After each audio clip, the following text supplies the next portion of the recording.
qui fait que tu as créé le CRAM? C'est quoi l'idée qui est à la base de cette grande création-là?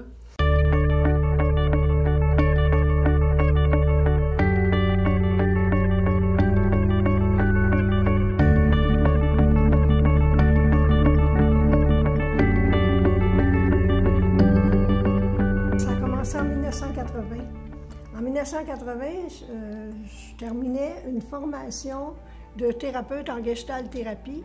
Puis le formateur, à un moment donné, nous a demandé de lui dire où on se voit, de se projeter dans 5 ans. Qu'est-ce qu'on pense qu'on va être dans 5 ans? Puis moi, spontanément, j'avais répondu, dans 5 ans, j'aurai mon école.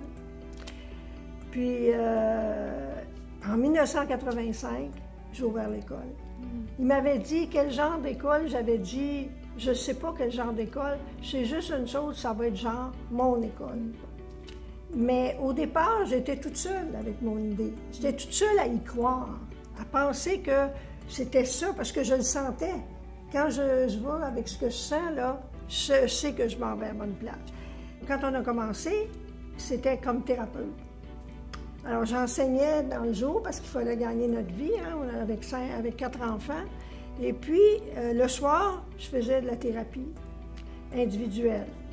Puis, on a loué un petit local, tout petit, qui est encore le même aujourd'hui, mais il était tout petit que pour faire un bureau de thérapeute.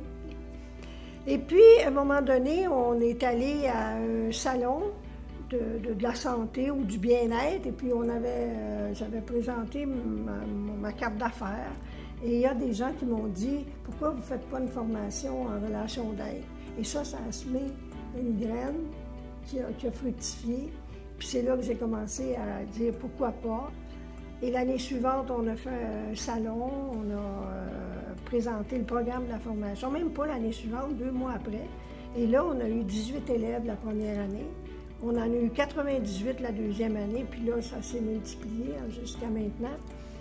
Puis, comme... Moi, je me souviens, je veux pas que tu te coupes, mais te souviens-tu du premier programme? Les premiers programmes, c'est des feuilles qui étaient pliées, puis c'était nous autres, moi puis mes frères, on pliait ça, puis là, il y avait un logo en noir et blanc, puis nous, il fallait qu'on mette du surligneur rose là-dessus pour colorier la fleur. Je me souviens aussi, même, ça a parti petit parce qu'au début, il fallait qu'à la maison, on recevait les appels du CRAM, puis il fallait qu'on réponde, les enfants, centre de relation d'aide, bonjour. Nous autres, on trouvait ça vraiment l'enfer d'avoir à faire ça. C'est parti tellement petit, puis là, tu racontes les locaux ça s'étend. Pas beaucoup des inscriptions, puis là, des groupes. Et ça, là, je suis fière de ça. Sais-tu de quoi je suis fière, ma fille? Non. Je suis fière que l'ANDC, c'est pas centré juste sur Colette Portelance. Je suis fière d'avoir délégué, puis qu'aujourd'hui, il y a plein de gens qui ont fait la formation, qui donnent des conférences, qui sont connus. Il y en a même qui écrivent des livres. Alors, on a tout fait en sorte pour que ça permette aux gens de se réaliser, eux, puis de trouver leurs différences. Puis, dans l'histoire, t'es arrivé. Oui, parce que t'es parti.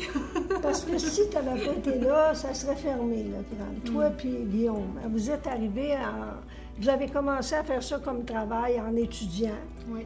Et après, vous avez fait, toi, à l'administration pour aider ton père, Guillaume, et toi pour me seconder. Puis tu es devenue mon assistante. Puis, à un moment donné, j'ai eu des problèmes de santé assez graves que j'ai été obligée de laisser, puis je me disais, comment elle va faire? Parce que c'est toute une tâche. Hein? C'est une tâche énorme. Puis, vraiment, j'ai de l'admiration pour le travail que tu as fait. Ça me touche de le dire aujourd'hui. Sans toi, le CRAM ne serait pas ce qu'il est. Sans toi, l'ANDC ne serait pas ce qu'elle est. J'aimerais ça que tu dises, toi aussi, ce que tu as apporté, parce que c'est énorme ce que tu as apporté. J'ai beaucoup de reconnaissance, vraiment. Merci, maman. Merci beaucoup. tellement en toi de reconnaître comme ça. Puis tu sais, moi, c'est pas que je veux te rendre l'appareil, là, mais moi, j'ai tout appris à tes côtés aussi, là, tu sais. Il y a ça aussi. Après ça, ben quand j'étais prête à voler, les choses se sont passées comme elles se sont passées, puis j'ai pu prendre la relève, mais j'étais prête aussi, même si j'étais pas très vieille, j'étais prête à le faire. Puis... Je veux juste dire qu'elle avait 30 ans. Ben oui. Et il y a une de mes grandes amies, professeure d'université, une femme exceptionnelle, qui m'avait dit « C'est impossible, elle est beaucoup trop jeune, elle ne réussira pas. » Oui, j'y ai pensé aussi par moment que c'était une lourde tâche, mais tu sais, je n'étais pas toute seule aussi. Tu as parlé de Guillaume, c'est une équipe que j'ai fait avec Guillaume et avec tous les formateurs qui étaient là déjà formés aussi, avec ton appui, avec celui de l'autre fondateur, papa. Donc, c'est pas quelque chose qui se fait tout seul. Mais oui, c'est un défi qui a été relevé, puis qui a été bien relevé. On est content maintenant, Guillaume et moi, de voir comment le CRAM a réussi à continuer autant ça reste un succès. Tu dis, le premier groupe, c'était combien de personnes? 18. 18 personnes. Maintenant, on est rendu à plus de 600 étudiants par année. C'est quand même incroyable. Puis nos programmes sont imprimés, puis on n'a plus besoin de colorier les petites fleurs. Hein? C'est complètement autre chose.